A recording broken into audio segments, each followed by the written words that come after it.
What's going on, everybody? Welcome back to Slashers and Superheroes. I'm Cameron, that's Jacob, and we just got back from watching 3 hours nearly 3 hours of Dune Part 2.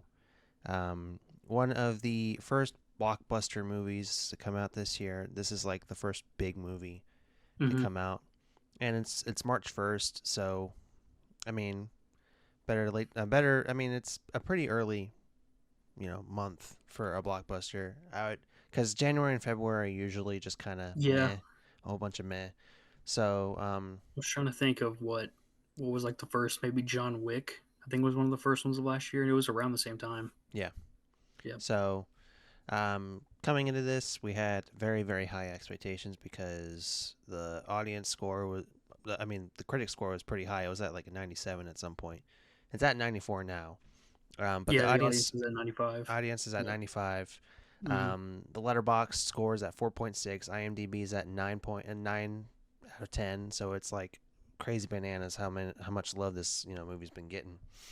So walking in, we had expectations. Now before we had only watched the first movie like a month ago. hmm So we're to get prepped to watch this film. We both watched it around the same time. He watched it first. I watched it a couple days after. We both liked the first one. hmm Um, I think Jacob, you gave it a 9. I gave it an 8. I hmm just thought the pacing, like just too much information. It was information overload, but I still liked the visual aesthetics of the first movie, and I thought it was Yeah. really cool and everything like that. And so going into this, you're hearing all these good things, and you have your expectations high. So were those expectations met? Um, Now we haven't talked to each other. We literally left the theater and we're just like, just don't say anything. I tried to, but you avoided me. So. I was like, I'll see you later, and I left because I had to like process everything because hmm everything that you learn in the first film add more to that in the hmm second film. So you kind of have to process stuff. Um, but with that being said, were expectations met, Jacob? Were they met? Oh, you want me to go first? Yeah, you go first. Okay. Um, yeah, this lived up to the hype for me. Yeah. Um, I love this movie. I Mm-hmm. thought it was great. Um, like you said, I watched the first one recently. I really liked it. Gave it a 9 out of 10. But I thought the issues with it were the pacing. Mm-hmm. Like there was moments where it was slow. Yeah. Same here. Um, just getting with the pros. So okay, so if you're someone who really enjoyed the first one, I think you'll really enjoy this one the same, if not more. Um, and if you didn't really care for the first Dune, I won't say that it's like a guarantee that you won't enjoy this one, but it's possible that you end up liking this one with not caring for the first one because there's more stuff going on, there's more action and everything. Um, yeah, I love this movie. Starting off with the pros, the cinematography of this movie was like just outside of the story and the Yeah. characters. This movie was just like nice and sometimes mesmerizing to look at. Yeah, the shots were quite beautiful. There's like numerous shots in this movie where I'm like, I might want to. I don't know. I might want to replace my Deadpool currently on my screen and put one of those shots I saw in the movie on. Like hmm it's gorgeous. It's the same as the first movie. The first movie was gorgeous. This one's probably even more beautiful. Like it's crazy hmm how it was outdone in that aspect. Yeah, But like yeah. you could have literally put the movie on mute, and I still would have been sitting there like, wow, like Uh, it was very mesmerizing to look at. Great cinematography. I believe Greg Fraser is a cinematographer for this, hmm and he did the Batman. I won't say he That did the first Dune, that the Batman, right? explains it. If he did the hmm first Batman, if he did the Batman, that Yeah, he explains did the a Batman. lot. Because the Batman was very visually like a lot of cool shots where it like hmm that makes a lot of sense. Yeah, That really does. and mentioning the pacing with the first one, I thought there was an improvement on pacing for this movie. Yeah, me too. Um, this movie's almost 3 hours. Like you said, it's hmm it's about 10 minutes longer than the first one. hmm But even though it's a little bit longer, unlike the first one, I didn't feel like there was any like slow moments. There's definitely heavy dialogue in moments where there's no action, but I don't know if it's because I saw this one in theaters and I'd see the first one in theaters. I saw it on HBO Max, but the movie kept me intrigued the whole time with it Mhm. almost being 3 hours. Like there was no pacing issues for me. I thought they improved on that. Um, Part of it could be more action, but yeah, I thought they improved on the pacing.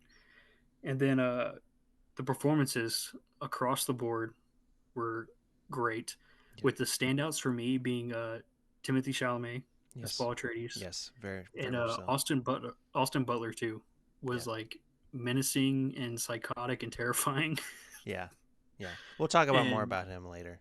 yeah, Yeah. yeah, we won't get into spoilers, but yeah, I thought they were like the two standouts, and Rebecca Ferguson too was great, and everybody across the board was great. Yeah. Um, And we got more Zendaya because a lot of people were complaining in the first mhm. movie that we like literally she was put through all the trailers and she was advertised like to hell and we only saw her in the last 10 Well, minutes of the first movie. she's like the co-lead in this Yeah, movie. she's Her in and this Paul are movie a two main lot. So characters. if you're a big Zendaya fan and you complained about that in the first Dune movie, you're gonna get a lot of Zendaya. So don't worry, you'll get a lot of Mhm. her. But she was good in Yeah, this but too. across the board, everyone was great. With Hmm. my two favorites being Timothy Chalamet and Austin Butler. And shout out to Javier Bardem. Yes. He was he was like the subtle. It wasn't like you pop in for a joke type of thing. It was very like subtle comedy Hmm. with him as a Stilgar. I thought he was pretty funny. Um, and then from a non book reader, because I haven't read the books yet. I do have the first book. I bought it a few days ago. Haven't read it yet because I didn't want to be spoiled for absolutely anything. But as a non book reader, I thought that the story was for the most part unpredictable, which I really appreciate. Because stories about this, like this kind of underdog type thing, it could be very predictable. But I thought there was like some twists and turns throughout the movie that kept it unpredictable, where it keeps you on the edge of your seat, where you don't know who's gonna die, you don't know what's the next thing that's gonna happen. So I appreciated how unpredictable the story was Yeah. and the twists and turns. Um, and then yeah, action scenes, just like the cinematography, the action scenes are great. And there's like Um, there's more fighting, there's more battle scenes, there's mhm. more like one-on-one type stuff. Yeah, like that's what I was gonna say. The action was great, Hmm. but what really made it great for me is I thought there was a good variety. Yeah. Like there was like some spaceship type things. There was like the explosions with gunfire. There was like some hand to hand combat. Like I thought they mixed it up where it didn't feel repetitive because there's a few big battles in this movie, but I thought all of them felt different and none of them felt repetitive where you were kind of bored and you were like, okay, let's get this fight over with. Or yeah, so I thought they mixed it up really well. Um, and then yeah, something I'm like not a con, but I'm kind of in the middle on. I'm not going to get into specifics, but there's a character that's on the Harkonnen side that by the end of the movie, I thought maybe they could have done a little bit more with him. I don't know if you kind of Yeah. get, Yeah. Yeah. but I was kind of in the middle on it because the reason I was kind of in the middle was because like it's something that like I noticed, but it wasn't something where I was like it really bothered me. It was Hmm. just something that when I was thinking about it after the movie, I was like, huh, they could have done a little bit more with that character. Yeah. Um, and yeah, something that's in the middle, also in the middle for me, or like a slight con, is that while I appreciate uh, the unpredictableness of the story, with the turn it takes and how it ends, um, I won't say right away that I like love it, how it ends and the turn it takes. It's just something I have to like sit on and think about if I really like it. And the third movie, I know there's going to be a Doom Messiah. Yes. Doom Messiah could come out and it could, help out that ending. We're being like, okay, that's why they did it. It makes a lot more sense. But A lot of it's sequels are like that though. It was like mm-hmm, that with Across the Spider Verse. mm-hmm, yep, It's been like that with so many sequels. So yeah. But yeah. it's like that's why I'm kind of in the middle on it because it's something that like, do I really love the decision Hmm. that they made? I don't know. I have to like really sit on it, but I appreciate that it was unpredictable and it wasn't like your cliche ending. I mean, yeah. I mean, like you said, you haven't read the book, so that's probably Yeah, and that maybe was how the from. book ended. Who Mhm. knows? Yeah, and if I read the book, then maybe it would have been different because unless it's a big change they made in the book, but if it's around the same as the book, then coming into the movie, I kind of know what happens, so maybe it's a little bit different. But as someone who hasn't read the book yet, um, yeah, I appreciate how unpredictable it was, but I don't know if I love it yet. I gotta sit on it. But Yeah. yeah, that was my overall thoughts. I love this movie. Um, I thought it was an improvement for the most part across the board on the first one. Yeah. Mm, I can concur on most of those pros. I think a lot of the cast, they, they, all the cast were great. I do think that Timothy Chalamet, he's put on two very good performances. He's put on a good performance in Wonka, and he was really good in this. I think he was fantastic in Wonka. I really enjoyed that movie. Vastly different too. Vastly different roles. Yeah. Mm, One's a chocolate maker who sings songs with kids and tries to bring happiness to this town that steals all the chocolate, right? And then you got on the other side, he's this leader of the Fremen who live in the desert and he's trying to overtake, like, it's two different roles. But I think he does fantastic in this, and I do think Austin Butler is a psychopath in this movie, but for all the good reasons. And for those who say that he's got the Elvis voice, I don't hear Elvis at all. So he did a good job hiding that. Um, mm, and again, all the other cast members did well. And then yeah, the movie was visually stunning. I particularly liked this one scene. We'll talk about in spoilers. Probably my most favorite scene like in the entire movie. okay. Um, Yeah. and we'll talk about in the spoilers. Um, and then I also liked the final fight scene. If you know what I'm talking about, just Mm-hmm. all fight, no music. It was great. I loved that. Um, but I can see what you say with the ending, kind of. Mm-hmm. Um, I do. I mean, it wasn't like it was kind of like that with the first part too, because again, it was the first half of the first book, Mm-hmm. so it made sense. But I also liked a little bit of the plot twists that happen across the Mm-hmm. story. If you're an avid book reader, you know what I'm talking about. Um, Yeah. Although they were kind of similar to part one, I felt this one was definitely the ending was more satisfying than it was for part one. yeah, part one, Paul just meets with the Freeman, and then that's it. Movie ends. Mm-hmm. It's weird, but again, it's the first half of the book, so I get it. Uh, what else do I need to say? I do think the pacing is better. There was a little bit of slow pacing just for like 10, 15 seconds or 15 minutes or something like that. And then 15 seconds. 15 seconds, yeah. I'm being very nitpicky, right? 10 to 15 minutes. At the hour three mark. Right. It was a little bit there, but overall I really didn't have an issue with the pacing. Like those 2 minutes and 45 minutes, 2 hours and 45 minutes kind of just went by super fast, which I liked a lot. Um, yeah, I can't really think of any cons, honestly. Like, I thoroughly enjoyed this film, and I think it is a. And a lot of people are calling it The Empire Strikes Back. They're calling it. That's what I was going to ask you about because they're along with the really high ratings. Hmm. There's been like it's been thrown around where it's like one of the greatest part twos of all time. Like it's on like Lord of the Rings, Two Towers, Empire Hmm. Strikes Back, like Godfather Part Two. It's some people are saying it's on like that level. Hmm. Um, what do you think about that after seeing it? Well, I'm not a big Star Wars guy, so Mm-hmm, I can't really give my 2 cents on The Empire Strikes Back thing. But mm-hmm. I will say it is up there with Part Two, or like it The is Dark up there. Knight too was another one that's been And The brought up. Dark Knight, yeah. I mean it's got the same amount of stars on IMDb, so it's even. Of course, it has less reviews, so we'll see down the line if it actually Mm-hmm, holds up. Um, but I do think it is a very satisfying part two. I do think there's a lot of cool stuff in this, and really good cast work, visually stunning. And then we've got Dune Messiah, which I think Dennis Villeneuve he he said that it was the last of the three because he doesn't do more than three. I think is what he said.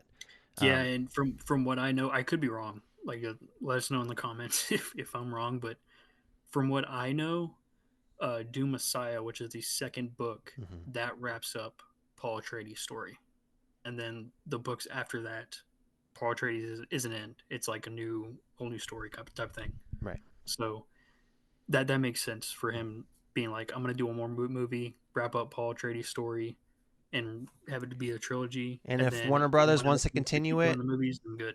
If Warner Brothers wants to continue the stories, Mhm. I'm not directing. Get someone Yeah, else to yeah. come direct it. But Which I'm cool with. It's one of those things like I get it. You don't. He doesn't want to do Dune movies for the rest of his career. yeah, he's got three other even movies though coming down the pipe. So even though they've been really good. Yeah, mhm, he doesn't want to pull a James Cameron yeah, and make freaking 7 Dune movies. yeah. But let's just go ahead and get to the ratings because we're gonna do a whole separate spoiler movie, Oh my spoiler god. video. It's gonna be a movie, I guess. And we're gonna do a full on spoiler video separately. So we'll just go ahead and get to the ratings. So I'm gonna go first. Um, I don't really think like other than like the ending, kind of like even though it's more satisfying than the first part, there's still a little bit left there to be desired. But honestly, I can't really think of any like actual cons that brings it down a point or a star Hmm. or whatever. Half a star, it doesn't matter. It's a 10 out of 10 for me. And I never thought I'd say that. Especially after Dune Part 1, I figured, okay, a lot of people are saying it's much better than Part 1 and it's like, oh, Empire Strikes Back, all this good stuff, and I figured, oh, I probably just put a point higher, and that's probably where I'm going to put it. No, it's a 10 out of 10 for me, straight up. And a lot of Yeah, people have said that. it's a 10 out of 10 for me as well. It's crazy. The nitpicks I have, I'm kind of like in the middle on. I Mm-hmm. gotta sit on. Yeah. But even then, it's not enough to like really. It didn't like bother me. No. Where I'm just like, oh man, they should. It's things that are it's like that was interesting. I got to think on it. But yeah, this was an incredible movie. Definitely movie of the year so far, and Yeah. it's gonna be hard to beat. This movie, especially the technical side, this movie's gonna tear up the Oscars. Yeah. It is cinematography, music. Oh, the music was great in this too. Let's Oh let's yeah, Hans score. Yeah, Zimmer. Yeah. I mean Hans. Scores always great with him. So, Yeah. um, Um. do you think real quick? We both gave it a 10 out of 10. Mm-hmm. The technical side, it's gonna definitely be nominated for a bunch of stuff. Mm-hmm. Do you think like overall like best picture? Do you think it's hitting like that level for the Oscars? Do you think it could? It's too early to tell right now Mm-hmm. because there's some other Okay, great films that are how many coming out. movies do they nominate for best picture? Is it 10? I think it's like Yeah, six, real quick. Yeah, 5 or 6 of them. it was 5, and then the limit was raised to 10. It was adjusted from 2011 2020 to vary, but it's been a full 10. Okay, so it's 10 since 2022. Okay. Before that, it kind of varied 5 to 10 depending on how the year went, but it's 10 I'm from the sure. line. Yeah, if it's 10, then it's probably Yeah, gonna sneak in there, most yeah, likely. But yeah, we both gave it a 10 out of 10. Please go see it. If you haven't seen part one, watch part one and then watch part yeah. two Definitely, because this is not one it's of those definitely where a it's worth a like watch. this is definitely a movie where you got to watch part one. It's Yeah. not one of those where the first like half hour or something they're like holding your hand just in case you didn't see the first part. Like it starts right where the first one ends. Mhm. If you don't see part one, you're gonna watch this and be confused. Yeah. Yeah, for sure. But yeah, that's gonna do it for this little review for Dune Part Two. We're gonna be doing a separate big spoiler video that we're gonna be doing just after we get done recording this. So if you want to watch that one, go check that one out. If you want to just hear our thoughts on everything that occurred, uh, do so. But yeah, like, subscribe. You know the whole deal.